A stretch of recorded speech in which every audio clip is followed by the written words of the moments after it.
বন্যা দুর্গত এলাকায় কাজ করছে এমন বেসরকারি সংস্থার কর্তাদের সঙ্গে আলোচনায় বসবেন অন্তর্বর্তী সরকারের প্রধান উপদেষ্টা ডক্টর মোহাম্মদ ইউনূস। আজ শনিবার দুপুরে প্রধান উপদেষ্টার সরকারি বাসভবন যমুনায় এই বৈঠক অনুষ্ঠিত হবে।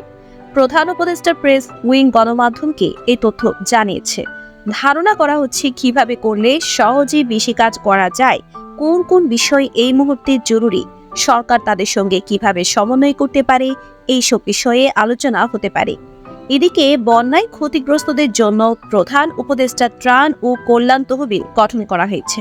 প্রধান উপদেষ্টার প্রেস সচিব শফিকুল আলম স্বাক্ষরিত এক বার্তায় জানানো হয়, যেসব ব্যক্তি বন্যায় ক্ষতিগ্রস্তদের সাহায্য সহায়তা দিতে চান তারা প্রধান উপদেষ্টা ত্রাণ ও কল্যাণ তহবিলের অ্যাকাউন্টে সহায়তার অর্থ পাঠাতে পারবেন।